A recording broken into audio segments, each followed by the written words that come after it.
Good morning. It is October 9th. I thought I said it was 9th yesterday. I feel like I'm losing a day somewhere. It is a Saturday. Thank you very much for joining me. It's 5:27 in the morning. And we're out here like every single day. We're out here getting our exercise in every single day, non-stop, 365. And I look forward actually to that day of 365. For now, we're just getting this. We're doing this. I've been thinking about learning a lot recently. And I just had some tips on how you can learn faster and retain a lot more that I've come across in my own personal journey. First thought is from a book that I read a while ago called 7 Habits of Highly Effective People, and he talks about sharpening the saw, which I think that quote is attributed to Abraham Lincoln. And they had asked him, Abraham Lincoln had said if he was given 6 hours to cut down a tree, he would spend the very first 4 hours sharpening his saw, or sharpening the axe. And basically that means finding out, investing time, effort into ways that will help you achieve your goal faster in the long run. All right, so if you're trying to, I'll give you an example with video editing. If I'm trying to learn video editing, what I'm doing is I'm on YouTube a lot, and I'm just watching tutorials on how to do certain types of edits, J cuts, L cuts, and these techniques, so that when I'm actually given a job, I've already sharpened the axe, sharpened the saw previously, and so that'll help me get these videos done faster. Yeah, so that's number one, sharpening the axe, figuring out ways that you can refine the way you learn the thing you're about to do. That makes sense. Find out the best way to learn how it is to do the thing that you want to accomplish. Yeah, I mean, obviously it's action is what puts things into motion. So I mean, no matter how much you learn about diet and nutrition and as many books as you read, it doesn't really matter if you don't implement any of those things. So that's the part of it too. But if you're learning how to play chess, for example, you study other people who play chess. It's not actually the time when you're playing the chess game itself. No, it's actually the time that you've invested before that. You've sharpened the axe before that. That will make you better in the moment. Okay, so that's my tip number one. Tip number two comes down to learning a foreign language.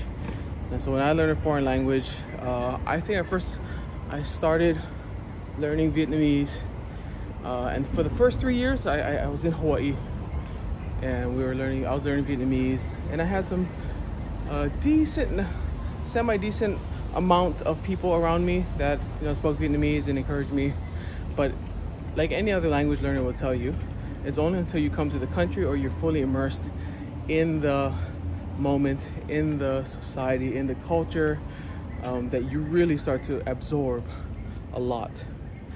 And after 3 months or so that I spent here, it's kind of like Goku. I don't know if you know Goku, but Goku in the hyperbolic chamber. Like time moves super slow in the outside world. So he goes in there, he trains, and he could be training for like a year in there, but he comes out, it's only been 10 minutes in the real world. Anyway, stepping into instant immersion just makes your learning exponentially faster. All right, so maybe you're not learning a new language, and maybe you can't, because of the pandemic or for other reasons, family reasons, you can't move to another place in the world to immerse yourself in a language. But that just kind of excels, and that principle kind of applies to a lot more things. Okay, so for example, so say for example you're learning how to, I don't know, swim, right? Or you learn how to swim. It's the time in the pool that will get you. The more time you spend in the pool doing the swimming action, you'll get better at that. Now, maybe it's not a physical activity. Maybe it's like playing the guitar, playing the ukulele, all right? So you spend time, and sometimes we feel that multitasking is okay. right? So we will learn the ukulele or play the guitar while we're watching some YouTube, you know, or you'll kind of just practice the old songs that you already know, right? You don't really push yourself to get better.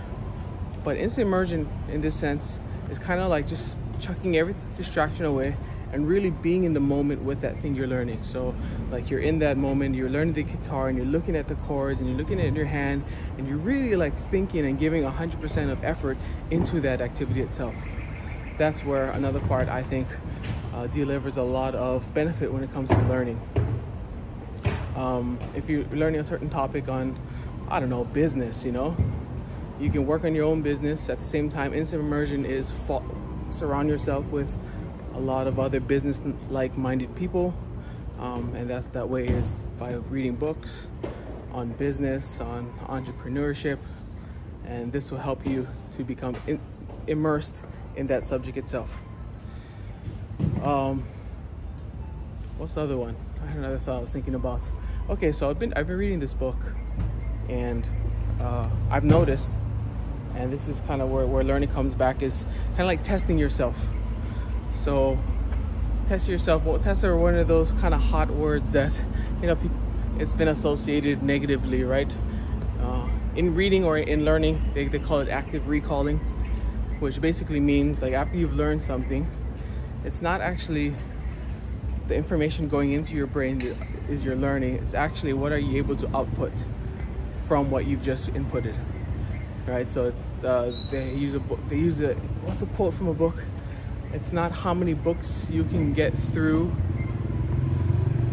It's not about how many books you can get through. It's about how many books can get through you. Yeah, I guess that's what it is. Not how many books you can get through, but how many books can get through you. Basically means after you've read something, how much of it are you able to output? Because that process right there, that speaking about it, that writing about it, that even just maybe just thinking about it, that is the output, and that solidifies that thing that you just learned in your mind. So I'll give you an example. I've been reading this book, and then there's these nice parables, and we all love parables. Aesop's got these fables that have this moral story at the end. But within that book, Power, that you can see a couple of days ago, I put up a thumbnail. Within that book, there's a lot of these animal parables. There was one about the bell tower and the acorn. There's another one about, what was that? The hippo, the turtle, and the elephant. And just like these nice parables and so many like lessons. And we love these animal parables. I think as people, we love it because it's not pointing fingers at anybody. It's not pointing fingers at you, not pointing fingers at me, but we're just using these imaginary characters that, you know, are just basically humans because they can talk and they walk and they can have emotions. But anyway, so I read this one parable.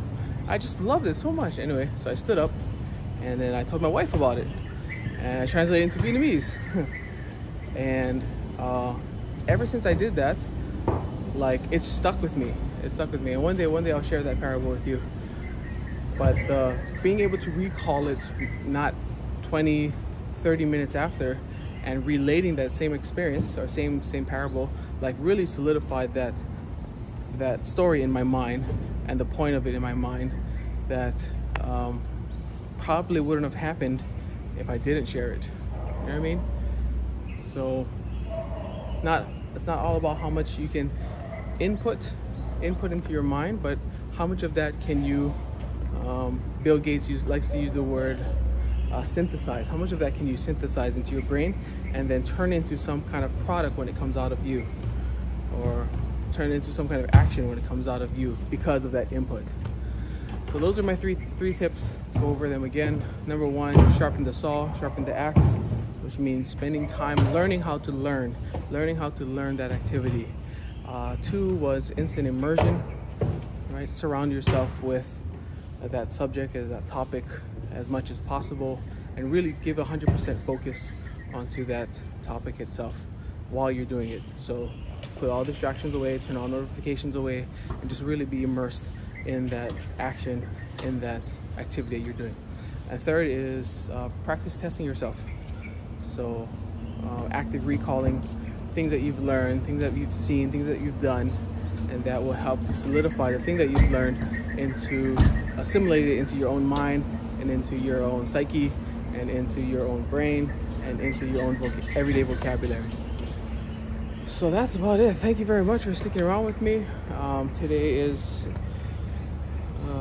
there's my mile. Yeah, today's Saturday. Another big day, and I've got some more video editing work to do. Found a new way to kind of speed up the process as well as make it more enjoyable. Yeah. So that's what I'll be doing today, and then got some Bible studies, and then got my meeting. Got a meeting this afternoon as well. All right, thank you very much for sticking around to the very end of the video. I appreciate it. And if you like this content, like if you like just listening to me, I think I got a new subscriber a week ago or something. I just felt kind of happy about that. You just hit that smash that subscribe button and follow along on my journey, and feel free to not as well as to, just come by, check me out, and yeah, just say hello, write a comment in the comments, and I will reply to you. All right, Jesse, you're amazing, awesome, great. Keep it up. Self-discipline, learning how to learn. Man, what a meta skill. And we'll see you guys tomorrow. Aloha and love you.